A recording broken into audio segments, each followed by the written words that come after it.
maybe we won't be going. Probably not. Yeah. 5, 4, 3, 2. It is deadline day, and the Astros have won the day. Jason Bristol, Jeremy Booth, our KHO 11 baseball analyst, former Major League Major League scout. Want to be executive? Actually, you're a baseball executive right now. What am I saying? A little bit of both. A little bit of both. Yeah. All right, Jeremy, the big news is Carlos Correa is coming to Houston. Jesus Sanchez is coming to Houston from the Marlins, and then Ramon Urias is coming from the Baltimore Orioles. That move made late last night. Obviously, the headliner is Carlos Correa. I'm all in on Carlos Correa coming here, especially at a discounted price. Yeah, it's kind of interesting how they pull those off. You know, I mean, these guys go elsewhere, they come back. Justin Verlander. It's pretty good work by Jim Crane and crew, whoever's in that GM chair.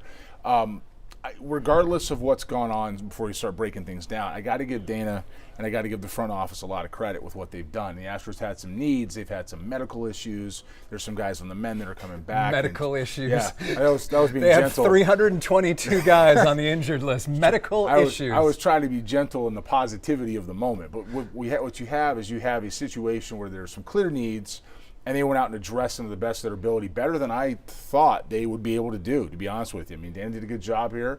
And they're not done. They're not done. Presumably. Correa is a very interesting piece, coming back to play third base, a little bit like Alex Rodriguez did later on in his career. That's what I thought of. You've got Jeremy Pena, who's close, again, on that medical side, already in the organization, about to come back. You're going to have some help, some depth now in the lineup. You've got some outfield help, and you've got a little more timetable. So the Astros, by making these moves today, seem to have won the trade deadline for me across the league as of right now. As of right now, and we will talk about that because there's at least one other team in the American League West which has pushed all of its chips in the middle of the table, and we know that they reside in the Pacific Northwest.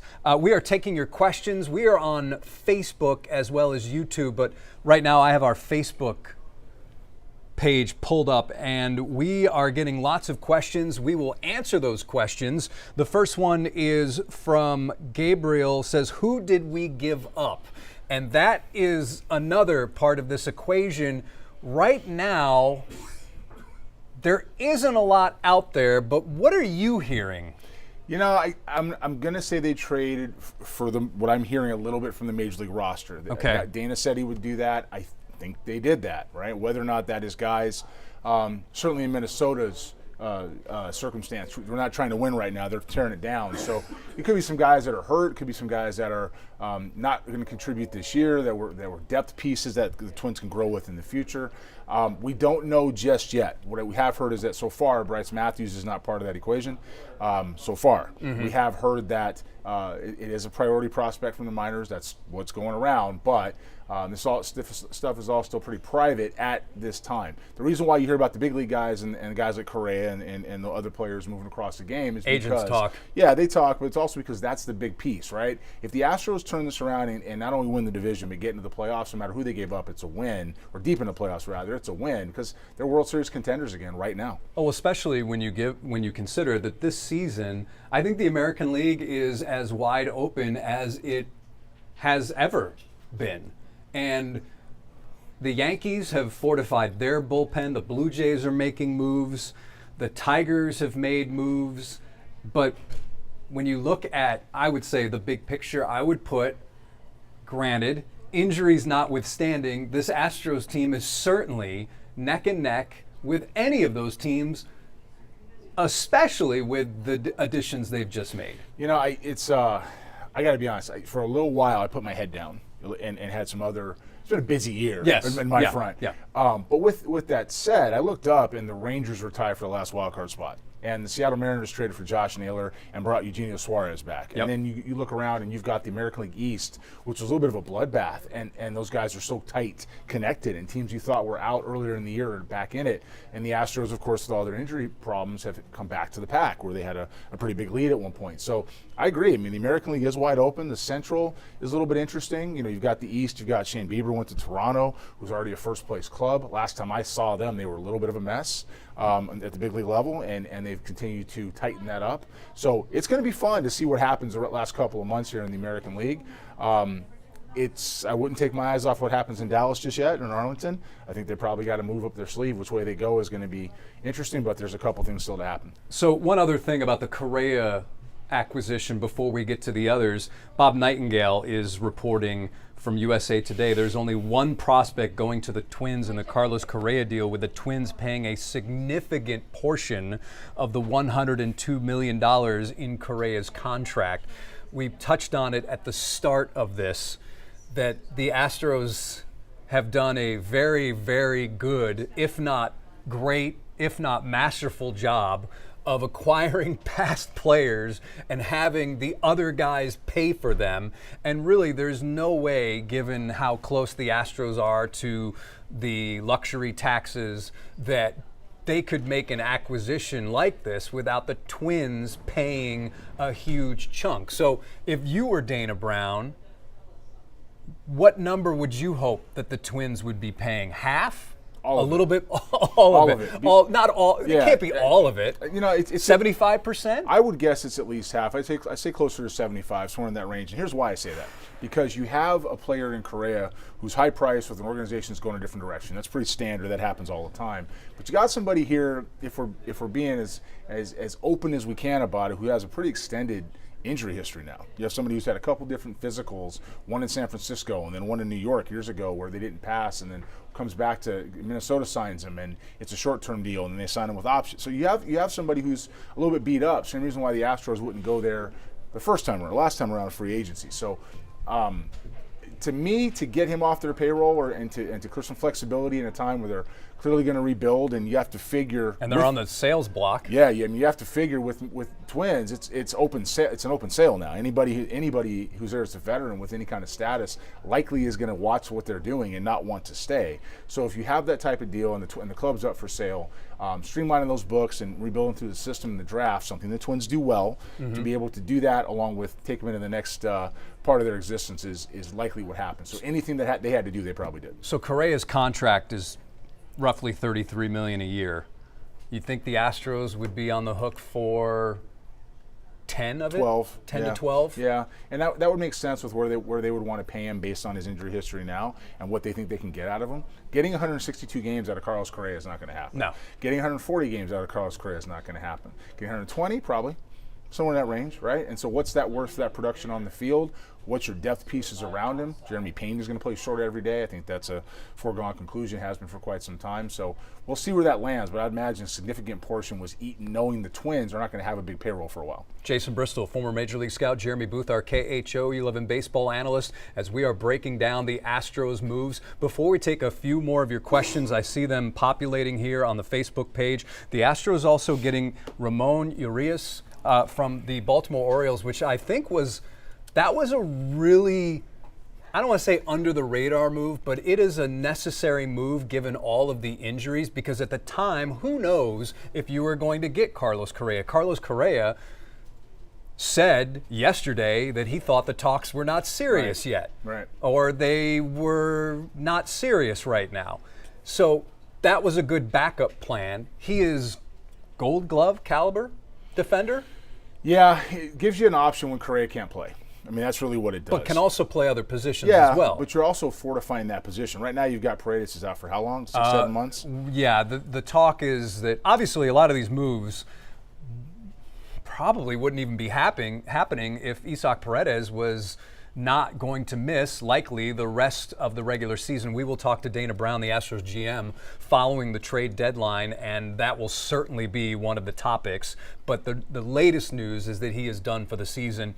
Now, what all of this means for 2026, well, that's we'll get into that maybe 10 to 15 minutes from now.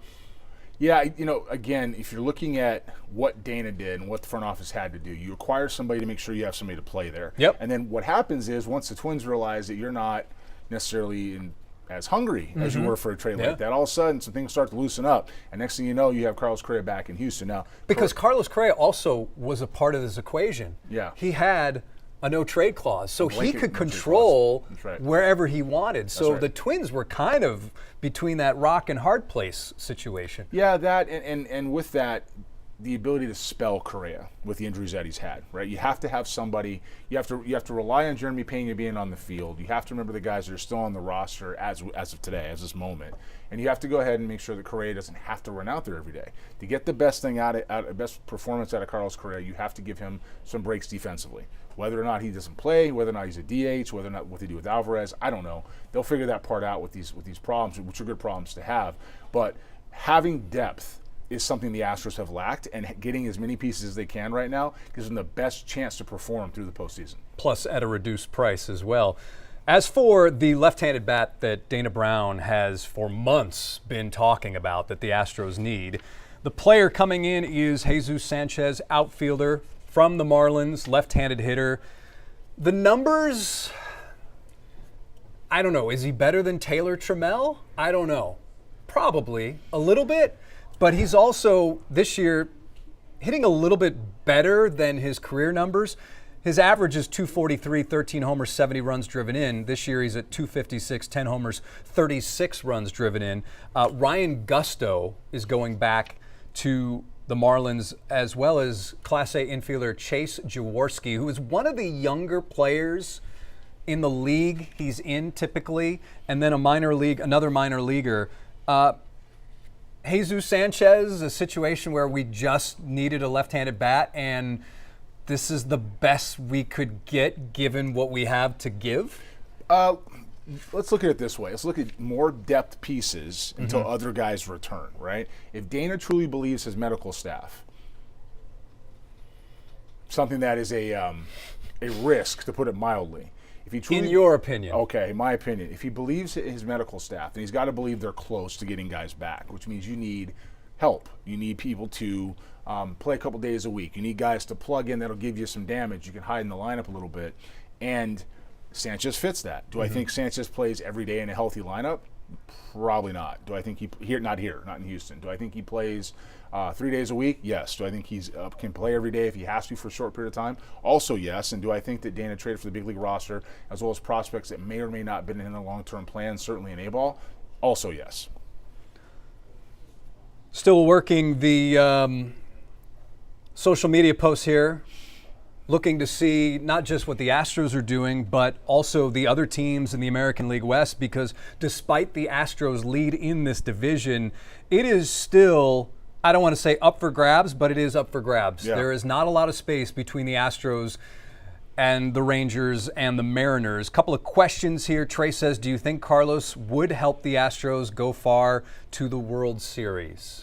I think Carlos with the supporting cast around him is a big deal. Again, we're talking about somebody not playing every day or coming in to play every day, but may or may not. The injury at any given time, Carlos can be down for the rest of the year, And so my answer is yes, which is why that you acquire him, and also you have some support in case that's not all where it's at. The Twins picking up that much salary says that the Astros know he's a risk.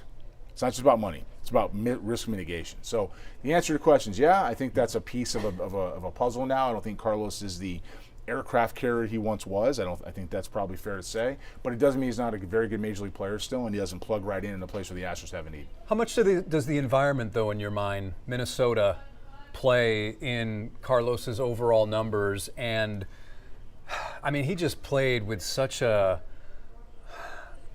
swagger, so much. I mean, he's a beautiful player to watch. Like, that is one, when he is on his game with everything he can do. And listen, I didn't watch Carlos Correa day in and day out in Minnesota, but I gotta wonder if and granted, the Twins have been up and down, but when you're not winning consistently, it's gotta obviously wear on somebody. But Minnesota's also not an easy place to play as a hitter. So is it possible that we could see maybe not a dramatic shift in numbers, but enough of a bump that Carlos Correa could be a 270, 25, 85 guy? I think that's possible. Guys like Correa that have that type of ability, they have rebound years all the time. They come back into an environment that's comfortable, certainly a good place to hit in the now Daikin Park. It's the same ballpark it was with a different name, I guess is kind of what I'm saying. Yes. He's still going to be able Although to we hit. aren't hearing that the batter's eye is a problem this year. I haven't heard that, Imagine remember? that. Yeah, it's funny.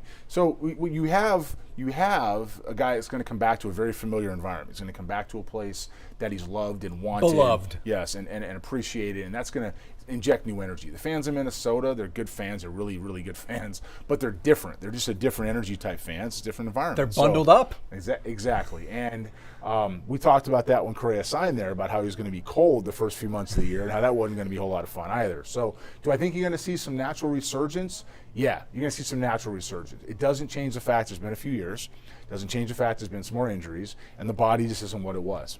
Carlos is now 30 years old. When you look at his numbers in Minnesota. Wait a minute, he's just 30? Yeah. Wow.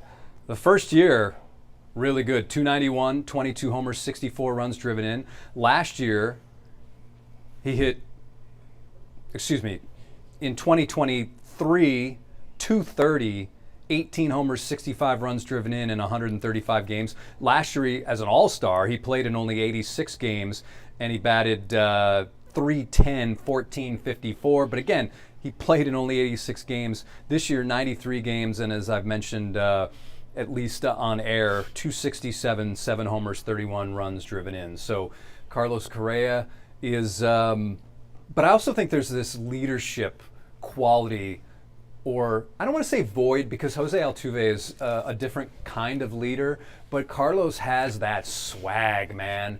And to have him back in this environment, I don't see where it, at least in the short term, can go wrong for Houston. I just don't see it going wrong. I don't think it goes wrong in the short term, but I think what you said was a pretty important point. Let's go back to the Alex Rodriguez comparison when he goes to the Yankees, okay? Now that's Derek Jeter, and that's Derek Jeter's team. And I'm not comparing Pena to Jeter when I do this, but I am going to say is that Alex was the guy in Seattle behind Griffey and whatnot. He goes to Texas, and he is the guy in Texas, right? He's this big, I'm the guy, I got to perform, excellent numbers that were ridiculous even at the time. And then he goes to New York. And I actually had to follow the Yankees, as you know. Yep. And I scouted them as a big league club, which was one of the easiest jobs in the history of my career, was to follow the New York Yankees in the 2010 era. But what I can say is Alex was not the same fit there, because when he joined a team that had an established leader already and had moved mentally at least away from where his comfort zone was in Texas, there was some pushback. There was like, hey man, you're part of the crowd now. And while this is still a team that drafted him, this is still a team he spent the vast majority of his career with, it's still where he lives. There's a lot of factors as to why this is a little bit different. It's still not his team anymore. It's had to become somebody else's club. Bregman's not here. It's not Bregman's team anymore. You've had to have other people step up. Tucker's not here. Not here. You've had to have other people step up and fill these voids that they left when they departed other places, because the team has to move on. So we don't know how the dynamic's going to be with Altuve. We might assume. We don't know. We don't know how the dynamic's going to be with Pena. Pena was behind him entirely when Correa left, and now Pena has established himself 4 years later as one of the better players in the league, right? So certainly hitting in the top of the order, one of the better players in the league. So when you have this, and it's just two examples, it's a different club. Yep. And I'm not saying he doesn't fit. I think he does. But I think he has to realize that when he comes back home and he gets the loud 9-minute standing ovation he's going to get from this fan base that is so excited, and rightfully so, to have him around, I think you're going to end up in a situation, though, where he has to realize that there's a different club, and he's going to have to fit as opposed to being the guy. Very interesting. I heard one national analyst, well, Jeremy Pena is probably, well, what about me? And blah, blah. I could not believe that. Jeremy Pena, the fact that Carlos Correa is now going to play third, that just shows you shortstop is Jeremy Pena's. There is no ifs, ands, or buts about it. But it's also interesting, when the Astros did not have a third baseman prior to this season, and we're still talking about, well, maybe Alex Bregman's going to come back. Do you remember a name on our show, Extra Bases, that popped up? Someone brought it up and said, hey, this might be a good fit. I do remember that name. And it was? Carlos Correa. Carlos Correa. It didn't, and at the time I also said, because you probably would think that the Twins would eat a lot of that contract. Yeah, it's funny. It's oddly prescient, some of the things that happen on that Extra Bases podcast. But the reality is that yes, this was a move you talked about could be a good Yeah. fit, and you kind of And it's all about timing too. It is, they weren't going to take Tucker back for this. So No. Twins are again up for sale, but And plus, at the beginning of the year, Minnesota thinks, okay, we're going to be in contention. We're going to be a contender. Yeah, Minnesota needs to check their medical staff too while we're at it. But look, this is a good move. These are moves that Dana made. They're very, very good moves for the club. They're good moves for the city. It to me positions them as the front runner for the AL West, provided that the pitching begins to come back and Alvarez is somewhere close in this year to showing up. Right. We have to deal with the information that we're given. Seems like Spencer Arrighetti and Javier are getting closer, and that's a big help. I do think that the Astros, at least publicly saying, oh, we're going to get these guys back, there is no guarantee that the Christian Javier that Houston fans are used to will be the Christian Javier who returns, or the Luis Garcia. Yeah. And even to some extent, Yordan Alvarez, especially hitters, it's going to take him some time to get going. He's the one I'm most confident about returning to his regular form. Alvarez? Yeah, Alvarez. But these pitchers, Garcia, Javier, I think it's. I don't want to say they shouldn't be thinking that way, but I do think they have to be very cautious to think that guys like, especially Javier and Garcia, when they come back, that they are going to be, all right, plug and play. Because they're coming off major surgery and, you could argue, taking a little longer than perhaps the prescribed amount of recovery. Well, it would make sense they do that because, again, I'm not trying to be cute when I say this, but the Astros medical staff has not earned any benefit of the doubt. And the longer these guys take to recover, I'm better with that because I'm thinking when they show back up, they're not going to go right away and back on the IL, right? So I'm okay with that. It doesn't help when the games are turning and losses are mounting up and the club can't get through tough patches. But I'd rather have these guys come back if I'm the Astros and stay than rush back and not be here. So it's going to be interesting with reinforcements. Dana must be really confident he's getting these reinforcements in the next couple of weeks for these guys to plug and play. Chandler Rome reporting that essentially the Astros Twins deal with Carlos Correa as the centerpiece, that it's essentially a salary dump and that the prospect was described to him as minimal. Again, it's a salary dump. However, the Texas Rangers have made a deal, and it's a guy that we have video of. The Rangers are getting a starting pitcher, Merrill Kelly, from the Diamondbacks. So again, here's a situation where it's an arms race, and the Rangers, their starting pitching has been really, really good of late. The bullpen has been a bit shaky, but to add a guy like Merrill Kelly, hey, Rangers are saying, don't forget about us either. Yeah, I'm okay with that. I'm okay with that because of the timing. It's I don't know if 3 teams from the West get in. I think 2 might. Yeah. But I'm okay. But they're so close together, especially the Mariners and Rangers. Yeah, I think the Astros have separated themselves. Okay. So I think you're talking about wild card 1 or wild card 2 or however the league itself shakes out. I'm okay with that. I think that because you got to beat up on each other. The Astros have the weakest schedule, still the rest of the way of anybody in the division. So if the Rangers are loading up on arms and the Mariners are loading up on bats, and the guys are fortifying at the top, and the Angels aren't sure, and the A's are the A's. I mean, if you have all these things that are going on, you're gonna have some fun last couple months. I'm okay with that. Minor deal involving the son of a Hall of Famer. The Padres have acquired Will Wagner, former Astro, for catcher Brandon Valenzuela. So the Blue Jays are getting catcher Brandon Valenzuela. The Padres are getting Will Wagner. I got nothing. Yeah. Will's a great guy and big leaguer. Good for him. It seems like it was more of a move. It's a depth piece, which is, you're going to need depth pieces because you just never know. This is the same guy that we were upset about as a city moving, right, to the Blue Jays? Yeah. Huh. Remember, everyone was up in arms. Well, not everyone. Most people. I know 2 people, Yeah, at me least right here, were saying, A couple guys. it's okay. It's all right. Joey Loperfido, Jake Bloss, Will Wagner. You'll be fine. You'll be fine. And look what you say Kikuchi did. Was he good? He was, Was he okay this year? Okay. well, that season. This year, Yeah. Well, that's not the Was he an Astros. all-star this year? I don't think he was. I think he was an all-star. Was he? I think he was an all-star. Okay. I don't think he was. But at the time, that's a heck of a trade. Had they had a little different lineup construction a year, I'm going to wear that one for a while. So Jeremy, for those who do not watch Extra Bases, Jeremy for the longest time has been a critic of how the Astros stack their batting order, and in many ways, what he and we have been saying, especially last year, came to fruition. That guys like Kyle Tucker and Yordan Alvarez should not be batting second. And when you look at the numbers last year, they were much better with Alex Bregman batting second.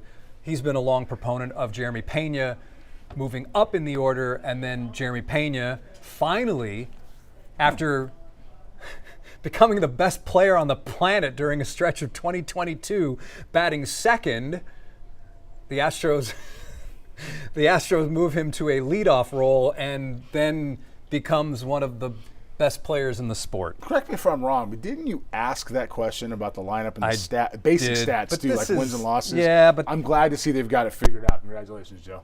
So you're right. You say Kikuchi was an all-star this year. Yeah. My bad. Yeah. My bad. So the Astros won that trade too. My bad. Is that right? My bad. So we have 17 minutes. 17 minutes away from the trade deadline. We're taking your questions on Facebook.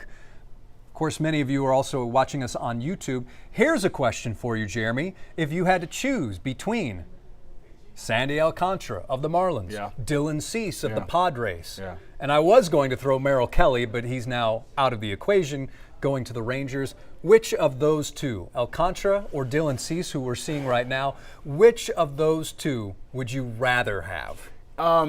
It's not as simple for me as an ability one-to-one. There's a lot of factors in there. I think where the Marlins are in perpetual rebuild and the way they run their organization, with analysts thinking just analysts, that they think they can always find these diamonds in the rough. That's kind of their job, right? I think you have the ability for the Astros to do a better deal for you by going to get Alcantara.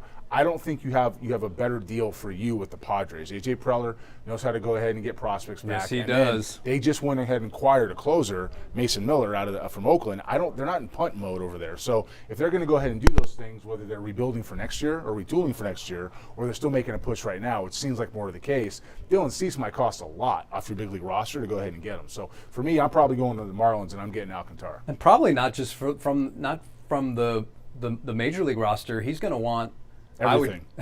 All of it. He does a decent job. Yeah, I mean, look, if Dana can get him into a different place, then good for Dana. But for the moment, on the surface, you would assume that A.J. Preller would say, you want Dylan Cease, give me your left side of your infield, your right side of the infield, and your DH. All right, more questions here. Samantha, what roles will the other new players have? Michael says, are they planning on sliding Correa into third base? Yes, that is entirely correct. Isaac Paredes is presumably done for the season with that hamstring injury. We could talk about what's going to happen in 2026, but I think it's one of those situations, almost like a draft. You draft the best player available and you worry about the other stuff later. But yes, Carlos Correa will be your third baseman, and I imagine that was one of the discussions that was had between the two camps. And then Urias, he's a guy that you can play at third when Carlos needs a break. He's a guy that you could probably play at second a little bit. I don't know if I'd have him at shortstop much. He could probably, in a pinch, play a little outfield, maybe, but he's a third baseman, second baseman guy. Yeah, it's help. Urias is help. And in a lineup where the Astros have the guys they want out there, Sanchez help too. He's not necessarily a guy. He's not necessarily a guy that is going to carry the lineup. He certainly plugs in holes. Yep. It's interesting, however, we're talking about Alcantara versus Cease. Making the trade for Sanchez, you would think you may just talk to them about Alcantara at the same time. So maybe that is a little indication they're looking more towards San Diego. If it's me, I'm like, I want this guy, and what do you want back? And just kind of make it all one deal. So maybe it's two deals, maybe it's not. Maybe they go back to Alcantara if they can't get the Dylan Cease deal done. that one's going to shock me because it's going to send a message for the Padres too. What they get back for Dylan Cease is going to be a big indicator. Here's one that's out there, Okay. and it's a little bit confusing to me. Again, as the moment I walked in here, I hadn't seen this happen, so correct me if I'm wrong. I know Justin Verlander's available, and I know that his stuff is good. He's throwing the ball hard. He's not the same guy. He's a four inning guy. He's probably a guy that definitely helps us rotation towards the back this time. Okay. But that's a prospect deal. They would be willing to take prospects back to go ahead and let a big portion of his salary. a big portion of his salary to let Justin not all of it. to let Justin Verlander. It's a 1 year rental. It's not like it's a multi-year deal to come here or anywhere else and pitch in a postseason potential. Would not surprise me to see with, we said 17 minutes left, call it 15 now. Would not surprise me with 15 minutes left to see the Astros pivot to Verlander and say, hey man, you're our number 4. And then all of a sudden you've got Brown, Javier, Arrighetti, Verlander, Fromber, 6 guys to get through 4 games, and you're piggybacking people with that bullpen. That's a lot less expensive for me than a Dylan Cease or an Alcantara. And I don't think that's a bad one, and I was kind of waiting to see if they were going to go do that. But again, if you're playing for the postseason, you're adding depth right now. You've got a lead. You have these guys coming back. You're fortifying your offense. You're filling holes. Now all of a sudden you get one last run with that crew together, Sans, Bregman, and Tucker. We get one last run together where Verlander gets to go out potentially a champion. He comes back in. It doesn't cost a whole lot to San Francisco. They pick up some of the money. You give some players back, and now you've got 6 guys for 4 games in a postseason. I think that's a win. Ramon Urias has been a mostly third baseman. Yeah. He's also played second and first base. That helps everywhere. Yeah, it does. It does.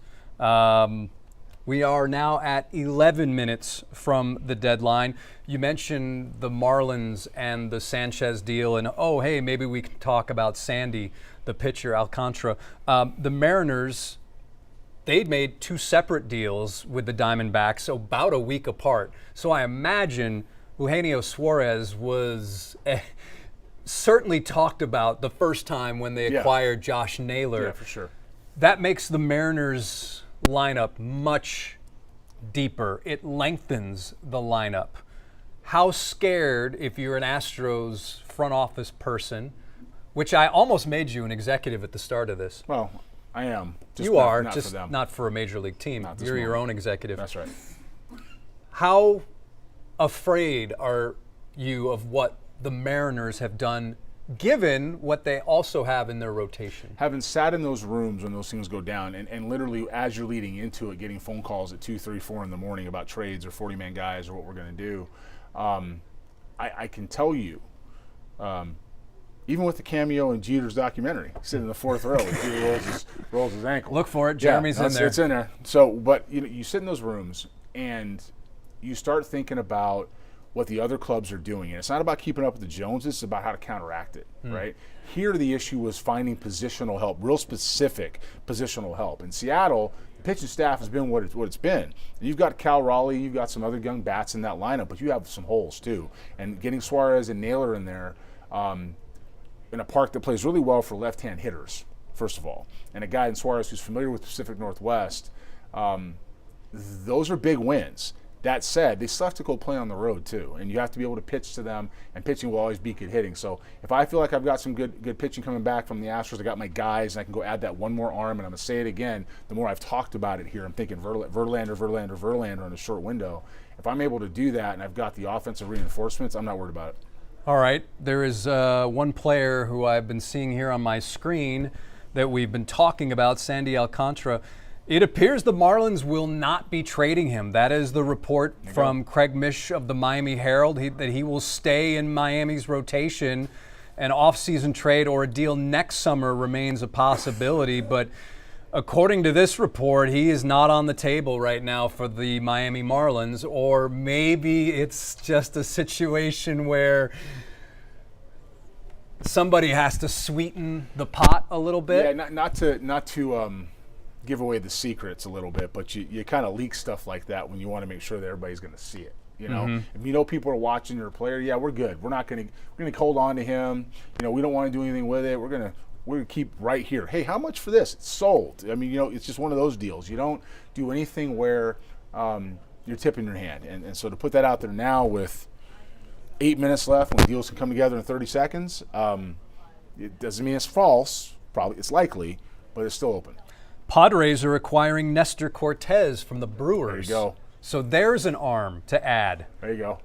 That doesn't sound like selling to me. No. That's why I'm saying Justin Verlander. It sounds like rearranging. That's exactly what it sounds You've like. got a very, very nice and expensive living room. That's right. But, this chair, you've had it for a couple of years, and it just doesn't go with maybe the decor that we want to bring in. Yeah, you got to change up the wallpaper. Change up the wallpaper. Yeah. And that's what the Padres are doing because they are still obviously in the thick of things for the wild card in the National League. Yeah, I don't see the Padres as punting here. Preller has to win too. He can't continue to rebuild. And same with the Mariners. Yeah, they gotta win that's too. why Jerry DiPoto has really pushed everything in my mind, because there's been a lot of disappointing finishes, discontent out there in really? terms of. Has Seattle had a couple of those?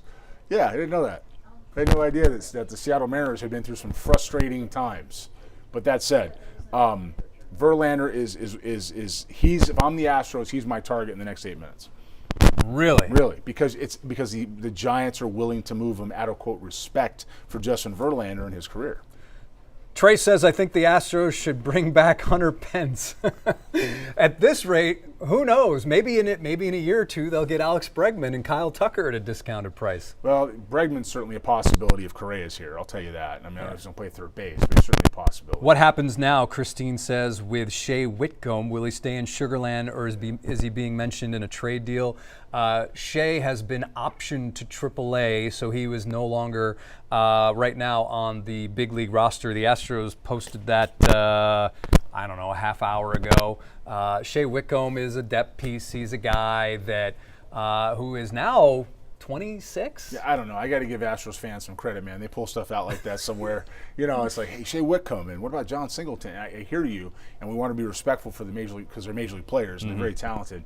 They're just not championship-winning players. Samantha says, I stepped away for a minute. Come on, Samantha. You stepped away? Life. This is it. I stepped away for a minute. What pitchers are left? Justin Verlander. That help? Would that help? Merrill Kelly's gone. Dylan Cease is still out there. Want somebody throwing 97 miles an hour who loves you? I'm not you. It's a general thing. It's 97 miles You an hour. got Justin Verlander at 97 Yeah. right now? That's what you've been hearing? Yeah. I mean, I know he's been throwing the ball better. 97 miles an hour. Now again, it's not 5 innings, it's not 6 innings, it's a window. It's a window. But if you piggyback him or start him with somebody else, and you have this type of like an Arrighetti comes to mind, right? Because Blanco's out for the year, and it's just the rest of the year. It's 2-month rental on a club that's willing to move him to do that. There's no reason why he can't perform. Just to respond to one comment here, Jude says Pena's gone next year. Correa goes back to short. No shot. Nope. Jeremy Pena is an Astro through, I think, 2028. That's when he's scheduled to be a free agent. Let me look this up. Pena's what, 27 years old now? He can become a free agent after the 2028 season. Yeah, there's no shot that Jeremy Pena is leaving. Or moving off shortstop. No. And I think Carlos is fine with that. But Carlos knows, I mean, I hate to use the phrase student of the game, but Carlos knows, he knows who the shortstop is of this team. He knows. Yeah, at the time. He's fine with it. He's perfectly fine with it. That was 22, Pena, rookie year? So Pena is 27. Right, so he's got 4. Wait, Correa's only 3 years older than Jeremy Pena? Yeah, that's crazy. Wow. Well, Jeremy Pena, remember, was a college player, and you have well, that threw me for a second. 27 and 30. Yikes. You have a situation where you have a player under control for a few more years. That's going to take him into his age 30 season, right? You're not going to trade that player. Nope. You're going to keep him, and you're going to keep him on the roster. Correa understands he's a third baseman at this point. And that's just where it's at. You're not going to weaken your defense to, after 4 years of Pena manning shortstop, 22, 23, 24, and 25, to bring this guy back. You're bringing him back to hit. That's what you're bringing Correa back for, to hit and catch the ball in a very short reaction type situation at third base, doesn't have to move a whole lot. You're bringing Carlos Correa back just for that. That's it. Down to 3 minutes. It is 4:57 Central, 3 minutes away from the trade deadline. The Astros, Dana Brown said on the team's flagship radio station yesterday morning, what are they looking for? They're looking for impact. I would say, let me ask you, has he done that? I would say yes. Dana? Yeah. A different kind of impact, but he's made an impact. This will definitely be felt in the clubhouse for sure. They're all, I mean, Jose Altuve and Jeremy Pena. Look, they've done an excellent job of bringing players in that they need to win. These are pieces they need to win, and so in that respect, yeah, it's an impact. Is it individually one impact more than the other? It's probably an emotional lift to Carlos Correa showing up, at least in the short term. But those things can wear off if the roles aren't managed right. That's what I was talking about earlier with clubhouse chemistry. That said, the impact is going to be in showing the club, the players, that he's finding pieces to help them get over the top and try to win a World Series. And that's what players ask for. They ask for, when you get to this deadline, that you do what you have to do to help guys get over the top. You know, I'm okay now, being that you're a minute and a half away. I'm all right with taking a flyer on Justin Verlander for a low-level guy and then having the Giants pay most of his salary. I'm okay with it. Me too. There's no downside to that. Not at all. Phil Maton, former Astros reliever, he is going to the Texas Rangers. So Phil Maton is going from St. Louis to the watch Rangers. Dallas. Didn't I say that? I said watch Dallas. Watch those guys in Arlington. That's two arms. Merrill Kelly and Phil Maton. Well, there's another one right there, right? Oh, yeah, that's three arms. Yeah. So they're not messing around up there either. They're making some deals and making some moves. Man, the American League West is going to be fun down the stretch. Sure is. Fun down the stretch. And think of what that first game at Daikin Park is going to be like, as we are now less than a minute, as I'm looking at the big clock there. Now we're counting down to 30 seconds remaining in the 2025 Major League Baseball. What do we got here? Correa has a message to Astros fans. I'm coming home, and there's only one goal in mind, and that's to win championships. That is via Brian McTaggart from MLB.com. That makes sense. That's what Carlos Correa is. He's a championship player. These guys, they have their money, and that's what. Listen, I think Carlos Correa, if you gave him a truth serum, he would have said, "I never wanted to leave Houston." Right? Yep. Yeah. The economics of the game, We're done, right? budgets, things like that. We are done. So it appears Jim Bowden saying players not traded at the deadline: Joe Ryan, Gore, Cabrera, Gallen, Heaney. No Dylan Cease on that list. Nope, I'm looking at it right now. Tigers working hard for a starting pitcher, says John Heyman.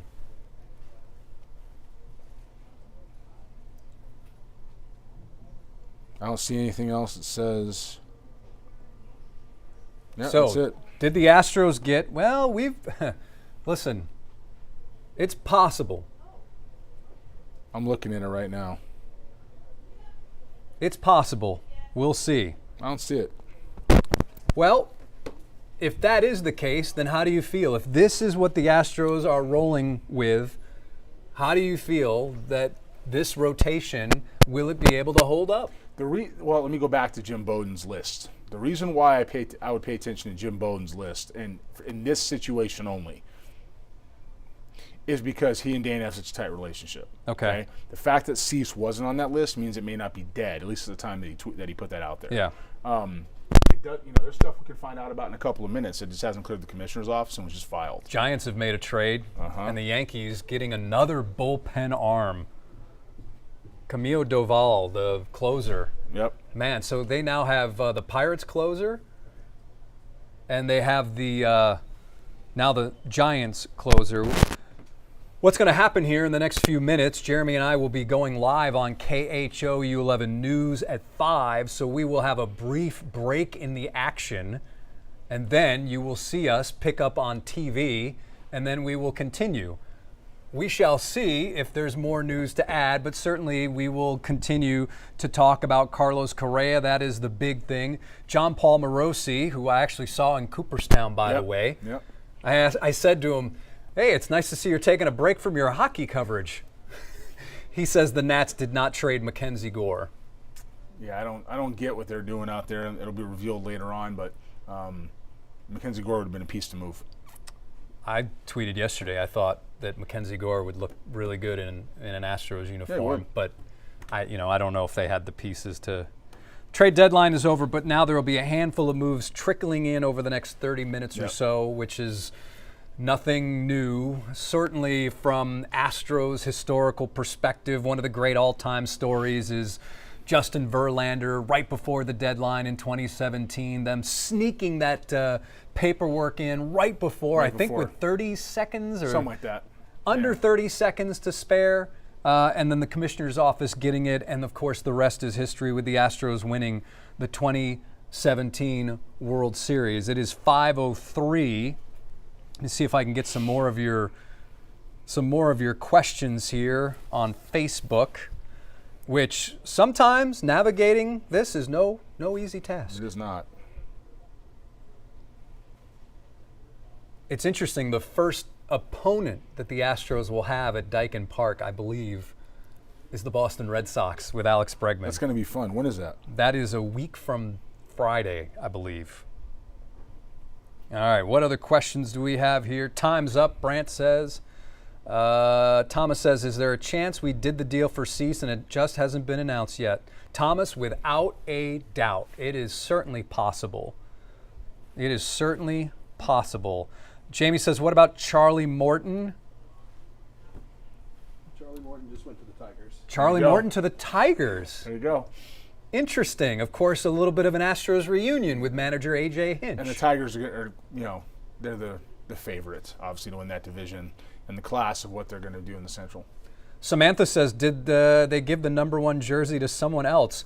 Luis, I asked that question, and Luis Ortiz, our colleague, said that Brandon Rogers had it. Really? Yeah. Interesting. My guess is he won't have it anymore. No. No, we will not. All right, so Charlie Morton. That's for Jeff Passan. That's through Jeff Passan from ESPN. Hi, Jeff. Of course, with the Astros in the postseason all of these years, we see them, they see us. It's kind of been an annual thing that we see a number of these national beat writers. The Astros are done, according to Chandler Rome. The source tells them that the trade deadline haul is Carlos Correa, Ramon Urias, and Jesus Sanchez. Talks with Dylan Cease, according to Chandler, were legitimate and at times picking up steam, but ultimately never got over the finish line. Interesting. That makes sense. Makes sense with what the Padres are doing. They're still trying to win. And Preller, So we're at 5:05 here. So it appears that the Astros are done. So Jeremy, I think at 5 o'clock, we'll get the reaction to the Carlos Correa trade right off the top. Yep. And then I'll say, given the number of players, 3 that the Astros have acquired, do you think the Astros did enough? So those will be my questions for you here in a couple of minutes, as we are a little bit of behind-the-scenes television work right here. So, as we get ready to go live on KHO 11 News, the big deal, Carlos Correa going to the Astros from the Twins.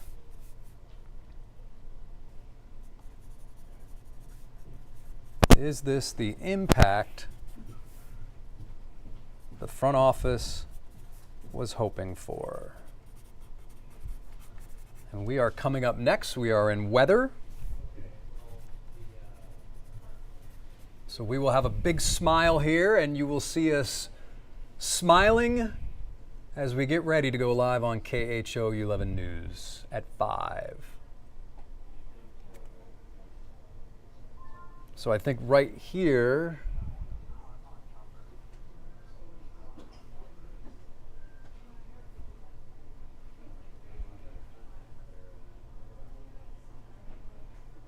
but keep sending in your questions. We'll take as many as we can here as we wrap up. All right. Nothing else out there that impacts them either. That's it. Mariners are done. 30 seconds away. Okay. The Jays added 2 more players. Oh.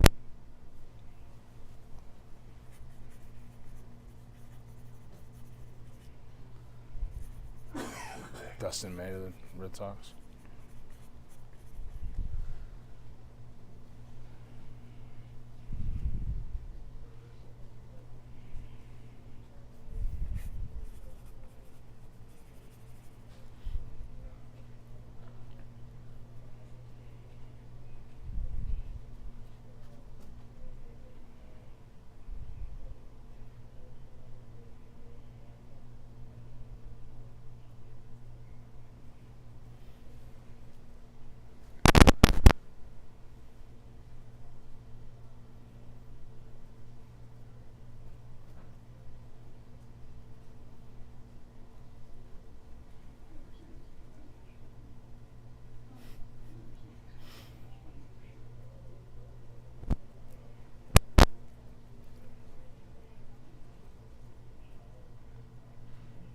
Yes, without a doubt, the Astros have their swag back. And right now, we don't know the return going back to the Twins, but the big thing is that Minnesota will be paying a lot, if not a majority of that contract. Carlos Correa makes about $33 million a year. So, Jeremy, when you look at what the Astros were able to do within this deal, Dana Brown wanted impact. Is Carlos Correa truly an impact player at this point in his career? You know, if he's healthy, he's an impact player. And you got to believe the Astros felt good about the medical. You got to feel they felt good about his role in the lineup and on the club. Certainly the lift in the clubhouse. So it'll be emotional as soon as he shows back up. Yeah, I think this is an impact move. I think that, along with the other pieces that Dana was able to bring in, will certainly help the club fortify their bench and their depth, as well as everyday lineup and guys when they step in need to play. This is a pretty good deadline. It's pretty good showing for the Astros front office, and obviously Jim Crane getting involved with the Minnesota Twins to make sure that salary was able to work and fit for both clubs. I'm impressed. I'm impressed a little bit with Dana and what they've done. All right, so let's talk about the rest of the pieces. Late last night, Ramon Urias, a utility infielder from the Orioles, and of course, Carlos Correa will be playing third base with Isaac Paredes, no longer, we presume, available for the rest of the season due to injury. They also picked up the left-handed bat in Jesus Sanchez. When you look at what the Astros have done, you talked about that, but also when you factor in what the rest of the division has done, was this enough to get the Astros over the hump, not acquiring a starting pitcher or a relief pitcher? Well, they fortified needs, right? And so anytime you fortify needs, you're addressing what your club has to do to get over that hump. The Seattle Mariners acquired 2 big bats, and they did it with guys that play well for their ballpark, and one of those players a former Mariner. With that in mind, the pitching in Seattle's been great. It's always been good. So they're in a good spot as well, and that's who you're looking at now. Also in Arlington, the Rangers addressed that, right? So the Astros had to address their needs to make sure they would be able to get over that proverbial hump, and they did just that. I believe it's going to be a dogfight in the American League West. So that's the story here from the newsroom. Jason Bristol and Jeremy Booth, back to you.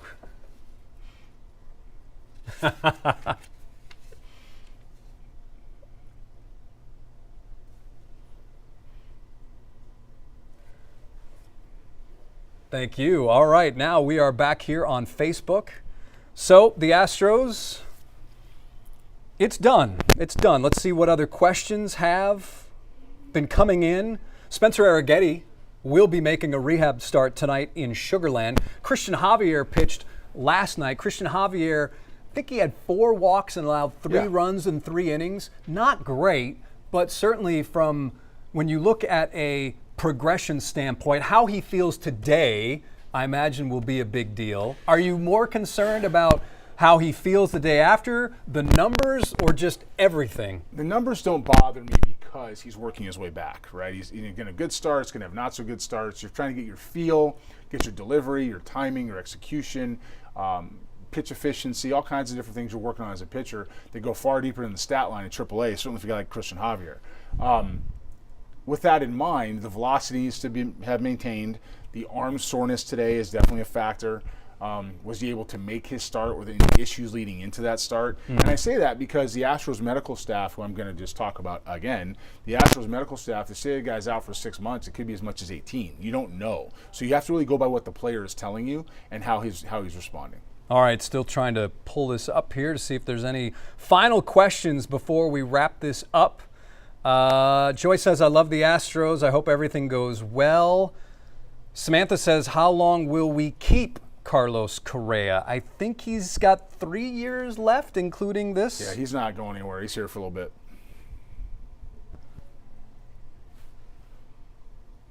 He signed a 6-year deal back in the day, and this was year 4. Correct. So he's got 2 more after this.